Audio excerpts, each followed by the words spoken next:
acordo no meio da madrugada justamente com a sua mensagem.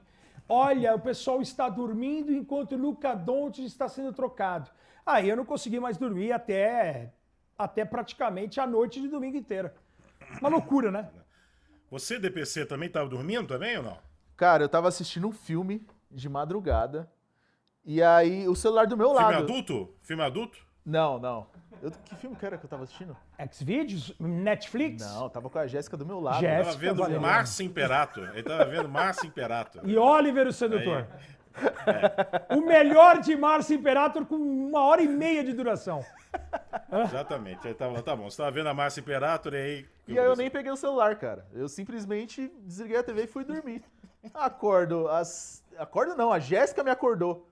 Ela me empurrou assim e falou, você tá aí dormindo e o Luka Doncic foi pro Lakers. Peraí, mas o que eu podia fazer? Sério, se tivesse ido pro Clippers, né? Se tivesse ido pro Clippers ou pro Portland, pô, certamente a gente estaria acordado. Cara, mas eu sei que a partir do momento que eu olhei a notícia e eu entrei no meu WhatsApp e apareceu online, eu comecei a receber ligação de vídeo, de mensagem, tipo, não, você tem que agora fazer uma postagem, uma live, você tem que falar alguma coisa. Eu falei, cara, a minha namorada semi-morta por conta de dores no joelho com a perna pro alto. É, porque ela tava praticamente dopada, tinha tomado vários remédios pra dor.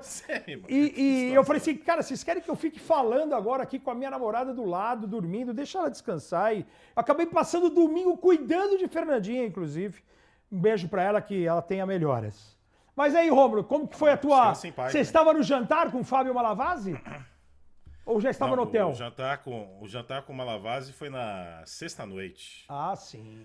Aliás, o Fábio Malavasi, pessoa maravilhosa, fica aqui, porque ele acompanha também meus jaracas, hein? Olha só. Pra quem é da nossa idade, né? Acompanhou muito o Malavasi também, comentando desde o final dos anos 90, quer dizer, comenta desde o início dos anos 90 aqui nos Estados Unidos. É uma figura fantástica. Tive o prazer aí de... um belo jantar num restaurante italiano em que a proprietária é de Firenze, é de Florença, que é a cidade que a Fabiana é apaixonada. Então, a Fabiana ficou louca falando italiano com ela e foi uma loucura. A gente já previa um fim de semana caótico já naquela noite de sexta-feira. E antes da segunda-feira eu ainda fui com uma Malavasi, a esposa dele, que é a Silvia, né? Silvia, exatamente, Silvia, para o Garden para ver Knicks e Memphis Grizzlies, né, também na segunda-feira. Foi outro jogo que a gente teve o prazer de acompanhar nessa bela semana aqui em Nova York. Eu tinha voltado, né? Porque o hotel aqui é perto do Garden. Então a Fabiana já estava dormindo e eu estava no computador, na internet, deitado, né? Aqui na minha cama, né, muito fofinha, muito gostosa. A gente tinha voltado do jogo do Garden, Knicks e Lakers, quando de repente eu vejo na minha frente a mensagem anunciando que o Luka Doncic estava sendo trocado para os Lakers, né? Então eu fiquei um tanto quanto perplexo no momento, aí já comecei a pesquisar para ver, né? Como acho que todo mundo fez, né? Pelo menos a maioria. Depois de ver a primeira mensagem, já buscar a confirmação disso, né? Começar a fazer uma checagem para ver se era isso mesmo, o que está acontecendo. Então, eu estava deitado, então foi bom que eu poderia ter caído, né? Poderia ter sofrido aqui um acidente aqui no quarto de hotel, no meu alojamento, mas não estava deitado, então deu tempo de raciocinar, refletir, pensar e imaginar que poucas horas antes eu tinha visto pela última vez Max Christie jogando pelos Lakers, né? Também coisa muito emocionante. E também na terça-feira eu tinha visto também, como você já citou aí, o último jogo do Anthony Davis, que estive lá também na Filadélfia, né? Fiz uma viagem de trem aqui de Nova York para Filadélfia, 1h30. E a gente chegou lá, fomos num hotel que era perto do Reading Terminal Market, que é o mercado central da cidade. Me deliciei com um Philly Cheesesteak. Nossa, olha só, evidentemente eu pedi para tirar cebola, porque eu odeio cebola. Isso era por volta de 5 da tarde da terça-feira. Aí voltamos rapidamente para o hotel e depois nos dirigimos para o ginásio para acompanhar Lakers e Sixers naquela terça-feira, o último jogo do Anthony Davis. Então, eu acabei tendo a sorte de presenciar muitas coisas legais aí, incluindo, é claro, porque como teve a notícia do Doncic, então ficou, de certa forma, ofuscada a memória da partida que a gente acompanhou aqui entre Lakers e Knicks com o LeBron com um triple-double, aos 40 anos de idade, dominando as ações, seduzindo todo o Garden. Eu já tinha tido o prazer, viu, Bulga, de acompanhar uma vez o LeBron aqui no Garden com a Fabiana, no último jogo dele com Cleveland no Garden, em 2018. Com os eu estive Lakers. aqui. E agora, quase 6 anos e meio depois, né? Porque foi meio que abril de 2018 que a gente veio aqui, com os Lakers. Então, foi uma semana maravilhosa aqui, acompanhando a NBA, né?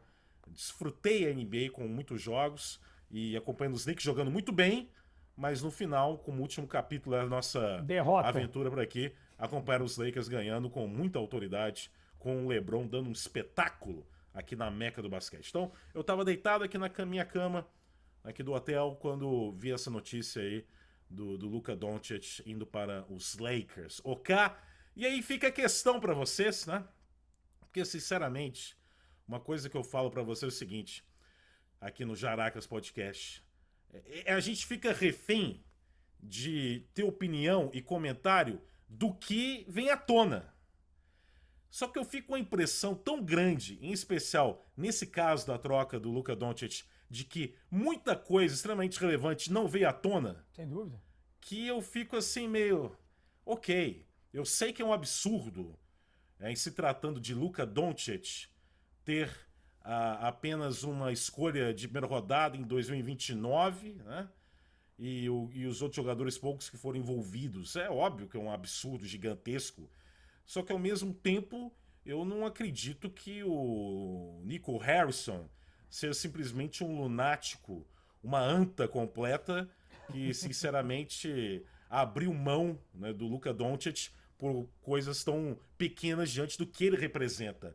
Então, sinceramente, eu fico no aguardo também de outras informações ao longo dos dias, das semanas, dos anos, para tentar entender um pouco isso. Claro que eu posso manter a minha crítica de que foi um absurdo o que o Dallas fez.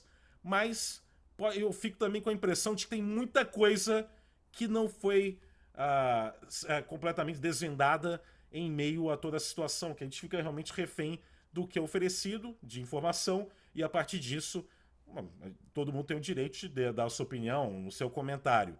Mas, sinceramente, eu acho que tem muita coisa ainda que vai ser desvendada, porque não é possível. Não é possível que simplesmente ele falou que ele acredita que defesas ganham campeonatos e porque o contrato ele estava agora elegível para o meio do ano de ter uma extensão máxima, né, de 5 anos, que é 345 milhões de dólares, né? Exato. E que, juntando tudo isso, chegar à conclusão. Mas também, antes que vire um monólogo, só uma coisa também.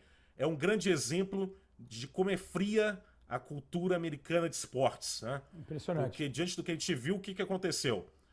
O general manager teve essa ideia, o CEO concordou, o proprietário concordou, eles já tinham um relacionamento longo com o Pelinka, conversaram entre si, decidiram e ponto final. Imagina isso aqui no Brasil, não tem nem como imaginar. Aqui isso ia vazar, ia ter uma assembleia, ia ter pancadaria, ia aparecer no Cidade Alerta, cara xingando, ameaçando de morte o outro, Exato. ia vazar tudo, e não ia acontecer, provavelmente, porque uma situação dessa requer realmente esse silêncio, né? Essa coisa entre poucas pessoas para definir. A cultura americana de esporte, de definição, é muito fria a ponto de o futuro de uma superestrela ser decidido aparentemente por poucas pessoas num escritório e ponto final. E a cara do Jason Kidd, quando na coletiva ontem o Harrison falou, ele me apoiou, o Kidd quase saiu correndo, ele não quer se comprometer não, mas ficou bem quietinho. Mas pra mim é um grande impacto, isso como as culturas são muito diferentes e que permite o que aconteceu. Concordo 100% com você. Antes disso, Jararacas Podcast, você tem TikTok, Facebook, YouTube, Instagram, no seu agregador favorito. Você participa, assiste, acompanha, dê sua sugestão. Muita gente mandando mensagem, vocês têm que falar do Tyler Hero, tem que falar do All-Star Game, tem que falar do San Antonio Spurs, que tem De'Aaron Fox e que manteve Chris Paul. Chris Paul, um único ano de contrato, vai jogar com o Ibanema. Chris Paul, que é um dos queridinhos, é o nosso homenageado da semana aqui no Jararacas, também para uma forma de homenagear o nosso DPC, o 2%, Sidney Gabriel, que faz muito pelo basquete. Eu concordo com você, Romulo, em relação a tudo isso que você falou. Eu acho que eu não sei se a gente vai saber de tudo, porque do mesmo jeito que o Luka entrou na liga, sendo preterido por Phoenix, por Sacramento, por Atlanta, e até hoje a gente não tem explicações verdadeiras, algo palpável de que por que o Phoenix Suns, que tinha trazido o Igor Kokoskov, técnico da Eslovênia, campeã europeia, técnico do Luka em 2017 nesse título com o Goran Dragic, para ser técnico do Phoenix Suns, e o Phoenix Suns com a primeira escolha ter optado pelo DeAndre Ayton, sendo que o Kokoskov falou: a minha primeira opção seria o Luka. E o Luka, naquele momento, ele já não foi o número 1 do draft. Então, quer dizer, já foi esquisito. Até hoje a gente não sabe o porquê. E eu não sei se a gente vai saber o porquê. Mas concordo com você que se tivesse vazado, eu acho que se tivesse falado pro Jason Kidd, ou falado para mais alguém, pros próprios jogadores, isso teria vazado. E aí, se a torcida do Dallas hoje, ou até a torcida da NBA, porque você abrir mão de um franchise player de 25 anos de idade, de um cara que, com um histórico de lesões, um ano passado, botou o time nas costas e levou o time a uma final de NBA, coisa que não acontecia há bastante tempo. Cara, você abrir mão do futuro da franquia é de uma bobagem, de uma falta de inteligência, para não chamar o cara de burro na cara dura e com mérito. Porque assim, ele tá mostrando que ele é burro já há muito tempo.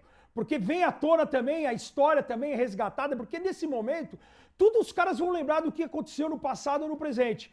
O fato do cara ter sido manager e importante CEO da Nike e não ter conseguido apresentar algo decente pro Stephen Curry. Nem o nome do Curry ele sabia, ele chamou o cara de um outro nome. E depois ele deu essa entrevista, chamou o cara de Seth Curry. Não, desculpa.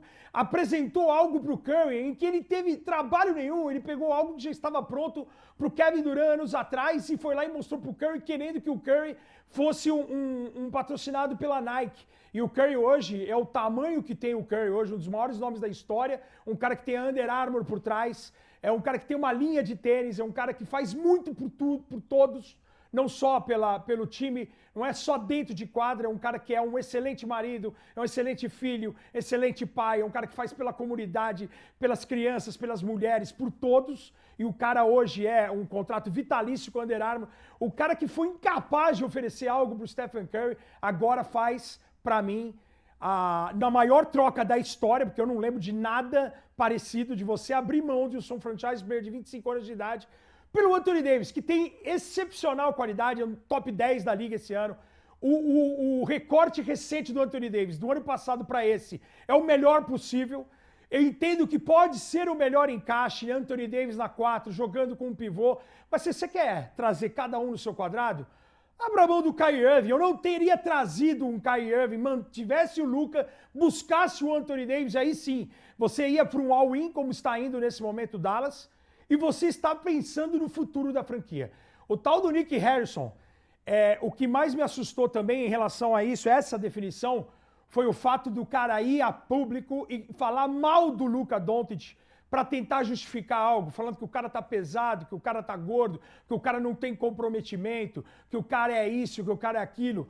Cara, em vez de você exaltar o que o cara fez, do cara ter pego uma franquia que pós-Dirk Nowitzki, que foi o momento que o Dallas mais sonhou, é um cara que hoje traz uma gama de fãs por conta do Doncic, e a prova foi ontem, de quase 1 milhão de seguidores o Dallas perdeu por conta da saída do seu principal jogador. Um cara envolve não só dinheiro, não só paixão, envolve o futuro com as crianças. O que tem de adolescente hoje é órfão de ter perdido o cara que era uma referência. O cara que joga com alegria, o cara que é um cara acima da média, um cara que é um fora de série, um cara que pode dominar a liga e já estava dominando a liga, porque afinal de contas são 5 vezes principal seleção da NBA nos últimos 6 anos. E assim, o Dallas, até parafraseando o nosso Nepopop lá do Café Belgrado, o Dallas, no ano passado, ele foi vice-campeão da NBA. Se você faz algo abrindo mão do Luka, você tem que ser campeão. Se não for campeão esse ano, cara, é desastre. Ou seja, é desastre.